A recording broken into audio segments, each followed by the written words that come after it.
नमस्कार दोस्तों।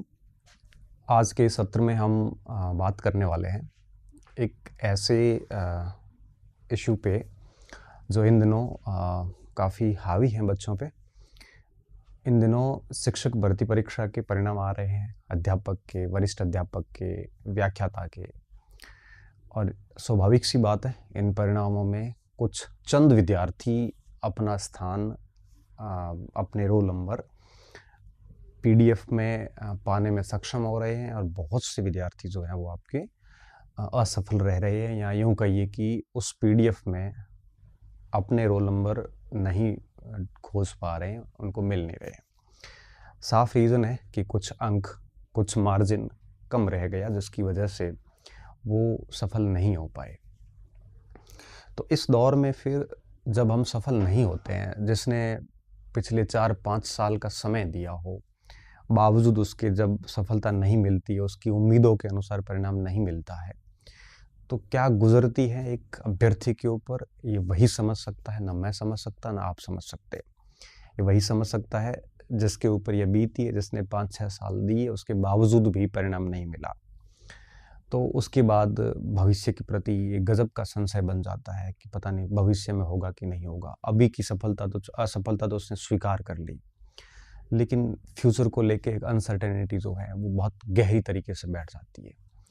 खुद पे डाउट होने लगता है कि मैं कर भी पाऊंगा कि नहीं कर पाऊंगा। और ये स्वाभाविक सी बात है, लाजमी है ये, कि जब असफल व्यक्ति होता है तो सबसे पहले वो डाउट खुद पे करता है। लोगों की एक्सपेक्टेशंस के बोझ तले दब गया कि क्या, किसको क्या कहूँगा, समाज को क्या कहूँगा, परिवार को क्या कहूँगा, माता पिता को से कैसे फेस करूँगा, और बहुत सारी ऐसी चीज़ें हैं। महिलाओं के लिए तो अटेम्प्ट भी लिमिटेड होते हैं कि भाई आपके लिए 1 या 2 साल का समय है।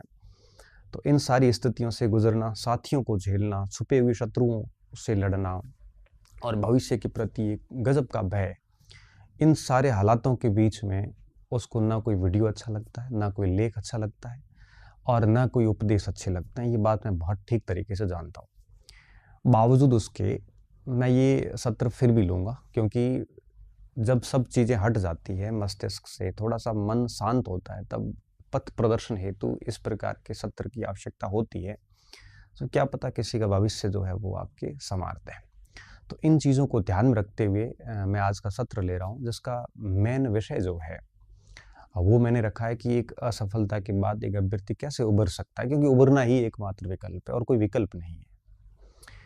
अब जब रिजल्ट आते हैं और परिणाम हमारे पक्ष में नहीं रहता, तो उसके बाद 2 टाइप के स्टूडेंट होते हैं। एक ऐसे स्टूडेंट मिलेंगे जो खुद की गलती को स्वीकार न करके सिस्टम को दोष देंगे कि पेपर आउट थे, या फिर वो मार्कशीट बाद में भरी गई, नकलें भी थी, ये हुआ था, वो हुआ था। बहुत सारी सिस्टम के ऊपर आरोप लगाए जाएंगे, और मैं मानता हूँ कोई भी सिस्टम पूर्ण नहीं है, कमियां हर सिस्टम में रही हुई है, दोष भी रहे हुए हैं। अब पेपर कितने आउट थे, क्या थे, ये सब जांच का विषय है। मैं यहाँ पे कोई अपनी बात नहीं करूँगा, ये प्रशासनिक तंत्र है, वो जाने, उनका काम जाने। लेकिन मैं स्टूडेंट की बात करूँगा। एक वर्ग ऐसा होगा जो सिर्फ और सिर्फ सिस्टम को दोष देगा, लेकिन वो खुद में कमी तलाशने की प्रयास नहीं करेगा। उसको लगता है कि सारा का सारा उसकी असफलता का कारण जो है वो सिस्टम है। मैं बस यही कहूँगा कि जो लोग अंतिम सूची में स्थान बनाने में कामयाब हुए हैं, वो भी इसी सिस्टम को फेस करके आए हैं। अगर सिस्टम में दोष हैं तो सबके लिए हैं, वो केवल एक स्टूडेंट के लिए, आपके लिए नहीं है। अगर आपको लगता है कि पेपर आउट हुआ, ये हुआ, वो हुआ, तो सबके लिए था वो। अगर कोई गलती रही है, कोई ऐसा कुछ हुआ है, तो सबके लिए हुआ, केवल आपके लिए नहीं हुआ है। तो मेरा ये मानना है कि सिस्टम में दोष होंगे, सब चीज़ें हैं, लेकिन आप अपने आप का भी आकलन करते रहें, ताकि भविष्य की जो परीक्षाएं हैं उनके लिए आप अपनी असफलता की पीठिका तैयार ना करें। मैं ये कह रहा हूँ, फिर भी आपको लगता नहीं हम क्रांतिकारी तरीके से सिस्टम को ठीक करेंगे, तो लड़ लीजिए। मेरा एक व्यक्तिगत अनुभव है, आप कितना लड़ते हैं मैं भी देखता हूँ, और किस तरह से आप सिस्टम को ठीक नहीं कर पाओगे, कुछ नहीं कर पाओगे। बेहतर यही है कि आप अपने आप की कमियों को तलाशें और उन कमियों को ठीक करने का प्रयास करोगे तो ज़्यादा बेहतर होगा। एक तो ये वर्ग है।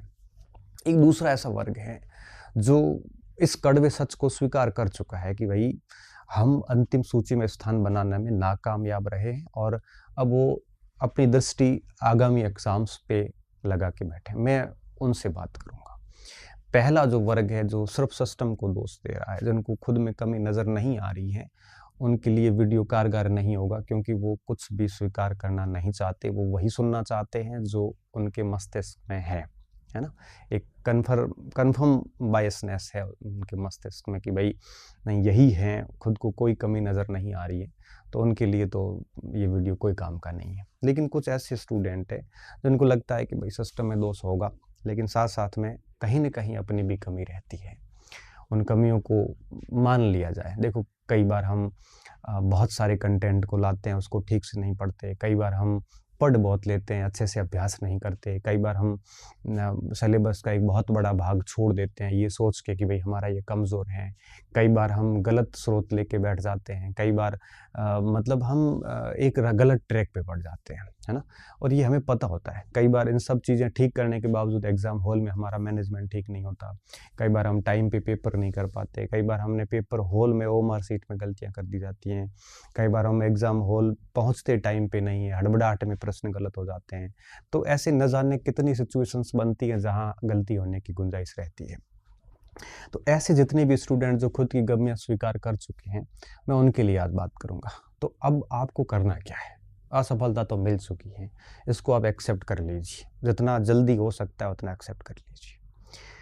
पहला काम आपको ये करना है कि किसी के सामने, किसी के भी सामने, चाहे माता-पिता हो, चाहे भाई-बहन हो, चाहे मित्र हो, किसी के भी सामने अपनी असफलता का एक्सक्यूज़ मत दीजिए।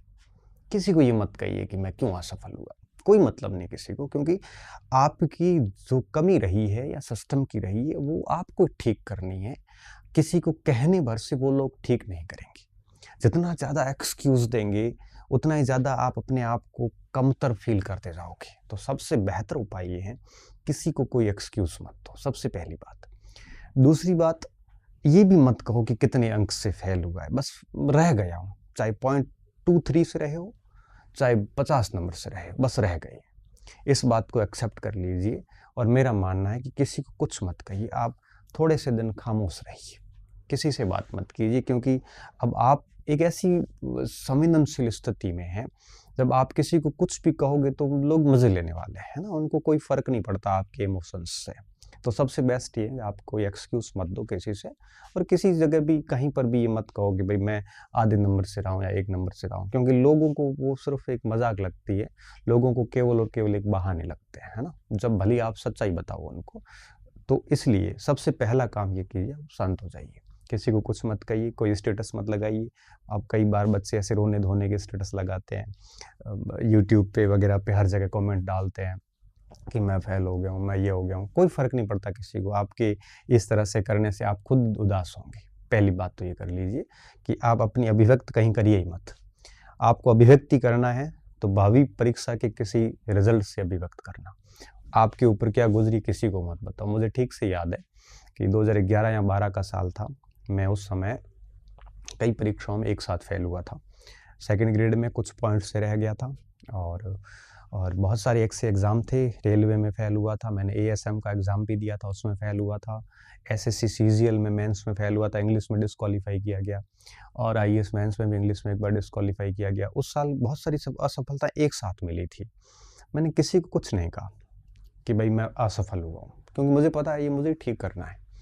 किसी से कोई बात नहीं करी, बस किसी ने पूछा, ज़्यादा कुरेदने की कोशिश की, तो ये कह दिया कि भाई नहीं हुआ अपना, आगे ठीक करेंगे, कोशिश करेंगे, नहीं तो ठीक है। बस आप भी यही करिए, किसी से कुछ मत कहिए, पहला काम। दूसरा काम आपको ये करना है कि अब शांति से बैठ के और डिसीजन ले लीजिए कि अब आगे किसकी प्रिपरेशन करनी है। आप जिसमें भी पात्र हो रहे हैं, जैसे मान लो कि आपका अध्यापक में नहीं हुआ, L2 में नहीं हुआ, सेकंड ग्रेड में नहीं हुआ, आपके पास बीएड है, एमए है, तो आप फर्स्ट ग्रेड की तैयारी शुरू कर दीजिए। ये कहीं नहीं लिखा है कि अध्यापक में नहीं हुआ, उसका वरिष्ठ अध्यापक में नहीं होगा या व्याख्याता में नहीं होगा। मेरी नज़र में ऐसे अनेक उदाहरण हैं जो अध्यापक और वरिष्ठ अध्यापक में नहीं हुए, प्रोफेसर बन गए, व्याख्याता बन गए। कोई फ़र्क नहीं पड़ता, हर एग्ज़ाम की डिमांड अलग होती है। हर एग्ज़ाम की डिमांड अलग होती है। क्या पता आप अध्यापक की परीक्षा के लिए बेटर नहीं कर पाए, आप व्याख्याता में ठीक कर पाओगे। तो आप कभी अपने आप को ये तो ना सोचें कि मेरा अध्यापक में नहीं हुआ, इतनी सीट में नहीं हुआ, तो वरिष्ठ अध्यापक या फिर व्याख्याता या अपग्रेड में कैसे होगा? ये बिल्कुल भी एक भ्रामक धारणा है, क्योंकि मेरे अनेक साथी, मैं नाम सहित उदाहरण देके बता सकता हूँ, जिनका अध्यापक या वरिष्ठ में नहीं हुआ, लेकिन वो प्रोफ़ेसर बन गए, फर्स्ट ग्रेड बन गए और बहुत अच्छी-अच्छी जगह पे चले गए। तो आप ये ना सोचें कि मेरा अध्यापक में, क्योंकि अध्यापक का इतना बड़ा सिलेबस है, उसमें कई भाग आपके कमज़ोर होंगे। जैसे मैं अगर हकीकत बता रहा हूँ, मैं खुद अध्यापक का एग्ज़ाम देता तो शायद पास नहीं हो पाता, क्योंकि मुझे गणित है वो इतनी अच्छी नहीं आती। पहले ठीक थी, लेकिन अब नहीं आती। इतना अच्छा मेरा मनोविज्ञान नहीं है, भाषा इतनी ठीक नहीं है। शायद राजस्थान जीके भी मेरा इतना अच्छा नहीं है कि मैं आपके बराबर कर पाऊँ। लेकिन वरिष्ठ अध्यापक में कर लिया, क्योंकि वो मेरे दायरे में था। फर्स्ट ग्रेड और कॉलेज लेक्चर में इसलिए आराम से कर लिया कि वो मेरे दायरे में था। तो आप ऐसा तो बिल्कुल ना सोचें। दूसरा काम ये करें, ठीक है? तो पहला काम कि एक्सक्यूज़ नहीं देना, दूसरा काम ये कि खुद को ऐसे अंडर एस्टिमेट ना करें कि इसमें नहीं हुआ तो उसमें भी नहीं होगा। ये कोई नियम नहीं है और बहुत आराम से और मैं तो इवन ये कहता हूँ कई बार बच्चों को कि अध्यापक में सिलेक्शन लेना बहुत मुश्किल है, सेकंड ग्रेड में उससे थोड़ा आसान काम है और सेकंड ग्रेड से भी आसान जो है वो आपके स्कूल लेक्चर में सिलेक्शन लेना। सही बता रहा हूँ, क्योंकि ये मैंने बहुत व्यक्तिगत तौर पर बहुत नज़दीक से देखा और ये बहुत ही तर्क सहित बात मैं रख रहा हूँ। मैं कभी हवा में बात नहीं करता ये। तो आप जैसे-जैसे ऊपर के ग्रेड पे जाओगे, सिलेक्शन थोड़ा-थोड़ा आसान होता जाता है, मुश्किल ज़्यादा नहीं होता। हालाँकि पढ़ना तो सभी में ही पड़ता है। तो दूसरी बात तो ये। अब तीसरा काम क्या करना, आप जिसमें भी पात्र हो रहे हैं, क्योंकि अभी आप जिस एग्ज़ाम में असफल हुए हैं, बहुत नैरो मार्जिन से रहे हैं, तो फिर उसी सिलेबस को वापस पढ़ना इतना आसान कार्य नहीं है, बोरिंग सा हो जाएगा आपके लिए। तो बेहतर ये है कि उसके ग्रेड को थोड़ा-सा अप कर लो। अध्यापक में हुए तो वरिष्ठ अध्यापक पे लग जाओ और बहुत गहराई से लग जाओ आप, डूब जाओ उसमें। और अगर आप वरिष्ठ अध्यापक में रहे हैं और फर्स्ट ग्रेड के लिए पात्र हैं तो उसकी तैयारी कर लीजिए। देखो ऐसा है कि जीता जग भी नहीं है, हारे हम भी नहीं हैं। ठीक है, एक सफलता नहीं मिली, असफलता मिली, कोई बात नहीं। एक अध्यापक को फर्स्ट ग्रेड बनने में 18 साल लगेंगे और क्या पता आप ठीक से तैयारी करो 18 महीने में फर्स्ट ग्रेड बन जाओगे। तो आपका साथी जो 18 साल बाद आपके बराबर आएगा और तब तक आप है वो प्रिंसिपल बन जाओगे। कोई फ़र्क नहीं पड़ता, किसी को आज सफलता मिली है, किसी को कल मिलेगी। कोई फ़र्क नहीं पड़ता कि कब सफलता मिली है, सफलता मिलनी चाहिए। भले वो 2 साल लेट मिलो, चाहे 2 साल पहले मिलो, वो सब एक समान है। मेरे से 6 साल पहले जो सीनियर लगे थे, आज भी हमारे बराबर हैं और हम 6 साल बाद में लगे थे और हमारे से जो 4 साल बाद में लगे, वो भी आज हमारे बराबर है। कोई फ़र्क नहीं पड़ता। इसलिए आप ये भी ना सोचें कि आपकी बहुत ज़्यादा उम्र बढ़ रही है, ये वो, कोई फ़र्क नहीं पड़ता। 30 में लगो, चाहे 32 में लगो, चाहे 35 में लगो, चाहे 21 में लगो, कोई फ़र्क नहीं पड़ता। बस सेवा में आ जाना चाहिए, ये ज़्यादा अच्छा है। इसलिए आप ऐसा बिल्कुल ना सोचें कि बहुत ये हो रहा है, कुछ नहीं हो रहा है। चीज़ें हैं जो असफलता मिली है तो कोई बात नहीं, आगे उसको और ठीक करने का प्रयास करो और मैं कहता हूँ कि ग्रेड अप करके थोड़ी तैयारी कर लो। हाल-फिलहाल सारी भर्तियों के एग्ज़ाम्स में टाइम है, 1 डेढ़ साल मिल जाएगा आपको बहुत अच्छी तरीके से और कोई भी परीक्षा 1 डेढ़ साल में आराम से एक प्रकार से यूँ कहिए कि तैयारी हो जाती है, ठीक है? तो जितना जल्दी होता है उतना आप है वो अब नई परीक्षा को टारगेट कीजिए, उसका सिलेबस लाइए और मैं तो ये कहता हूँ कि आपको तो डे फर्स्ट से जैसे ही अध्यापक मुख्य परीक्षा हो गई थी या वरिष्ठ अध्यापक हो गई थी, उसी दिन से ग्रेड अप करने के लिए लग जाना चाहिए था। नहीं लगे, समय खराब किया, कोई बात नहीं।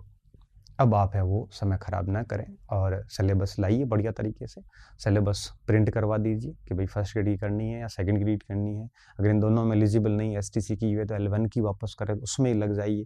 आपका जो भी अभी अध्यापक का ग्रेड है, इससे बढ़िया के ग्रेड की जो भी वैकेंसी आपके सामने है, जिसमें भी आप पात्र हो, मैं कहता हूँ उसकी तैयारी शुरू कर दीजिए और सिलेबस देख लीजिए। सिलेबस में जो भी आपके पास कंटेंट है, टिक कर लीजिए। जो कंटेंट आप ये भी चेक कर लीजिए किस कंटेंट ने, किस पुस्तक ने या किसी कोर्स ने या नोट्स ने अच्छा प्रदर्शन नहीं किया पिछली परीक्षा में, उसको हटाइए।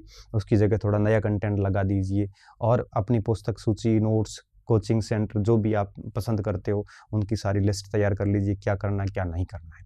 और साथ में ये भी देख लीजिए कि भाई पिछली बार कोई गलती रही है, आपके दिमाग में है कि ये मैंने गलती करी थी, उसको भी आप है वो थोड़ा-सा ठीक रखिए। और उसके बाद मैं कहता हूँ कि आप उस पुस्तकों में या जो भी टीचर्स के साथ पढ़ते हैं तो उसमें या किसी भी स्रोत से पढ़ते हैं तो उसमें डूब जाइए। एक-एक बिंदु को गहराई से तैयार कीजिए, एक-एक बिंदु को गहनता से पढ़िए। खूब टाइम है अभी आपके पास में और अपने आप को इतना मजबूत बनाइए कि कहीं पर भी आयोग या बोर्ड की परीक्षा आपको भेद ना सके। बड़े बिल्कुल गंभीर धैर्यवान होते हुए पढ़ें, क्योंकि एक असफलता केवल कड़वाहट ही नहीं देती, एक असफलता केवल निराशा ही नहीं देती, एक असफलता इन सारे के सारे नकारात्मक बिंदुओं के साथ साथ में कुछ पॉजिटिव चीज़ें भी लाती है।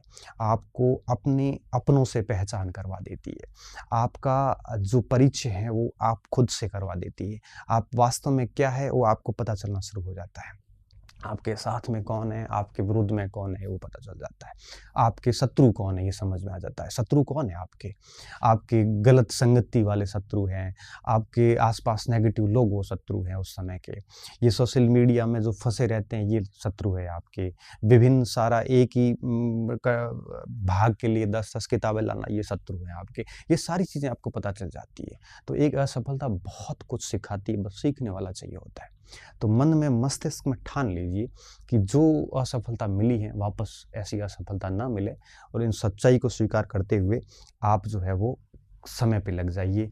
चिंता करते रहोगे तो समय खराब होगा, और समय जितना खराब होगा उतना ही क्रोध आएगा, फ्रस्ट्रेशन होगा, उतनी ही ज़्यादा आपको निम्नतम फ़ील होगा, इन्फीरियॉरिटी रहेगी, उतना ही ज़्यादा कॉन्फिडेंस लूज़ होगा और बहुत ही एक गहरे अवसाद में जा सकते हो। तो बेहतर ये है कि इन सारी चीज़ों को हटा के और शांति से अपने अपग्रेड के लिए सिलेबस लाइए, पुस्तकों की सूची तय करिए, किसी से पूछ लीजिए कि कौन-सी पुस्तकें किस भाग के लिए देखनी चाहिए, और किसी गुरुजी से सानिध्य में या फिर पुस्तकों के सानिध्य में लेके और विश्वास के साथ में पढ़ना शुरू कर दीजिए, और एक-एक बिंदु के शॉर्ट नोट्स बनाइए, बढ़िया तरीके से उसका रिवीजन कीजिए, और जितना पॉसिबल होता है उसके बाद में उसका ठीक से अभ्यास कीजिए, ताकि प्रश्नों की प्रकृति समझ में आ सकें, किस टॉपिक से कैसे प्रश्न बनते हैं ये बात समझ में आ सकें, और खुद से डिस्कस करिए, बिना देखे उसका मनन करने की कोशिश कीजिए, और इस तरह से कंटिन्यू आप आगे बढ़िए, और फिर देखना आप धीरे-धीरे एक इतनी अच्छी जगह पे जाओगे, जितना आपने अपने आप को इन किताबों के माध्यम से, इस स्टडी मटेरियल के माध्यम से जितना आपने अपने आप को काबिल बनाया है, आप डेफिनेटली उस जगह चले जाओगे। तो एक आधी असफलता, 2 असफलताएँ, 3 असफलताएँ, ये तय नहीं करती कि आप कितने काबिल हैं। ये काबिलियत जो है वो बेसिकली उस दिन तय होती है जिस दिन आप अंतिम पदार्पण करते हैं कि भाई अब बस हो गया, अब मैं नहीं करूँगा। उस दिन तय हो जाता है कि आप इसके योग्य हैं कि नहीं है। 1-2 परीक्षाओं में फेल होने से कोई फ़र्क नहीं पड़ता। ऐसा कोई व्यक्ति इस यूट्यूब की दुनिया में आप जिनको भी सुनते हैं, देखते हैं, नहीं है जो फेल नहीं हुआ हो। अब कोई बता देता है, कोई नहीं बताता, वो अलग बिंदु है। बाकी सारे फेल हो रखे हैं, और ढंग से फेल हो रखे हैं। 4-4, 5-5, 6-6 परीक्षाओं में फेल हो चुके हैं। बस बात ये है कि एक ठीक असफलता मिल जाती है ना, ठीक सफलता, बाकी सारी असफलताओं को दबा देती है। 32 वर्ष की उम्र में भी कोई अगर लेक्चरर बन गया, स्कूल लेक्चरर, तो उसकी 20 साल से लेकर 32 साल तक की 20 एक असफलताओं को, 15-20 असफलताओं को वो एक सफलता दबा देती है। तो हमें लगता है कि ये बड़ा सफल व्यक्ति है, जबकि उसके पीछे का बैकग्राउंड किसने देखा? व्यक्ति फ्रंट देखते हैं, पीछे का भाग किसने देखा? वो उस कितना असफल हुआ ये किसी को नहीं पता। इसलिए कह रहा हूँ, कोई ऐसा नहीं है सृष्टि में जो असफल नहीं हुआ हो। आप हुए हैं तो ठीक है। अच्छा, कोई पहली बार में सफल हुआ है और कोई तीसरी बार में सफल हुआ है। ध्यान रखना, जो तीसरी बार में सफल हुआ ना, वो इतना मैच्योर होगा, वो इतना गंभीर धैर्यवान व्यक्ति होगा, जो पहली बार वाले में नहीं होगा, क्योंकि उसने असफलता देखी नहीं। जिसने असफलता देखी है वही आपके मन की बात कर सकता है। इसलिए आप निश्चिंत रहिए। आप असफलता मिली है तो डेफ़िनेटली इसके कई सारे कारक हैं, उन पे गौर कीजिए और भविष्य निर्माण के लिए वापस रेडी हो जाइए। अन्यथा मैं मानता हूँ कि इस समय चेंज हो जाता है, आर्थिक स्रोत चेंज हो जाते हैं। कइयों के लिए अब इकोनॉमिक्स रूप से पैसे अरेंज करना भी मुश्किल हो जाता है। मैं कहता हूँ कि पैसे नहीं है तो 8 घंटे मेहनत करके पढ़ लो। मेहनत करने से कोई मरता नहीं। अभी कल मेरे पास एक बच्चा आया, बोला सर 2 दिन आरसीसी का काम करने जाता हूँ, 5 दिन पढ़ता हूँ। अब सोचिए, जो 2 दिन आरसीसी का काम कर, आरसीसी काम बहुत मुश्किल काम होता है। हज़ारों बच्चे आते हैं ऐसे मेरे पास आते हैं। एक बच्चा कह रहा था सर मैं रात को 1-2 बजे के आस-पास जाता हूँ मंडी में, सब्जी की गाड़ी खाली करता हूँ, 300 रुपए मिलते हैं और उसके बाद दिन में पढ़ता हूँ। ऐसे अनेक उदाहरण आप अपने आस-पास तलाश सकते हो। तो कम से कम ये करके भी पढ़ लीजिए, है ना? तो पढ़ने से चलो नौकरी नहीं भी मिली ना, लेकिन आप इतना सीख जाओगे कि एक अच्छा व्यक्तित्व के रूप में आप जाने जाओगे, क्योंकि नौकरी लगना भरी सफलता नहीं है। आपका एक पद के अनुरूप एक व्यक्तित्व का विकास होना भी बहुत ज़रूरी होता है। तो उन सारी चीज़ों को सोचते हुए आप एक्सक्यूज़ किसी को मत दीजिए, खामोशी के साथ वापस एक पॉजिटिव एटीट्यूड लेके मस्तिष्क में ये रखते हुए कि डेफ़िनेटली हम काम कर जाएँगे। अब मेरे पास जितने भी अध्यापक आ रहे हैं मिठाई खिलाने के लिए, उन सबसे मैं पूछता हूँ कौन-सा अटेम्प्ट है? 99% बच्चा यही बोल रहा है कि सर सेकंड अटेम्प्ट है। और मैं कह रखा है कि जो सेकंड अटेम्प्ट होता है ना, वो बड़ा घातक होता है। घायल शेर की जो दहाड़ होती है और जो प्रहार होता है, उसकी कल्पना कोई नहीं कर सकता कि वो कितनी तेज़ तर्रार और घातक तरीके से होती है। तो आप भी वो घायल शेर बनिए और मैं कहता हूँ कि परीक्षा तक अपनी पूरी ताकत के साथ मेहनत कर लीजिए, ईमानदारी के साथ में। 8-10 बार सिलेबस निपटाइए, खूब सारे हज़ारों प्रश्नों का अभ्यास कीजिए, फिर देखना कि किस तरह से रिज़ल्ट निकलता है और फिर वही लोग जो आज आपके ऊपर कटाक्ष कर रहे हैं या जिनकी उम्मीदों की बोझ के तले आप दबे हुए हो, उन सभी की एक्सपेक्टेशंस को भी पूरा करेंगे आप और डेफ़िनेटली सबको जवाब देंगे। बाकी कौन क्या कहता है, हमारे को फ़र्क नहीं पड़ना चाहिए। समाज से हम प्रभावित नहीं होने चाहिए, परिवार से हम प्रभावित नहीं होना चाहिए। हमें सिर्फ़ और सिर्फ़ हमसे खुद से प्रभावित होना है। बाकी दुनिया का काम ही कहना है, नौकरी लगने के बाद में भी वो कह देंगे। कहने वाले तो कहते रहेंगे और बाकी चीज़ें चलती रहेगी। कोई समय ठहरा नहीं है, आज लगा है तो उसने कोई तीर नहीं मारा है और 2 साल बाद में लगेगा तो वो भी कोई हारा नहीं है, ठीक है? इन्हीं बातों के साथ मैं सत्र को समाप्त करता हूँ। उम्मीद करता हूँ कि चीज़ें आपको थोड़ा-सा पॉज़िटिव रिलीफ़ देगी। बहुत-बहुत धन्यवाद विद्यार्थियों, अच्छे रहिए, मस्त रहिए और पढ़ते रहिए।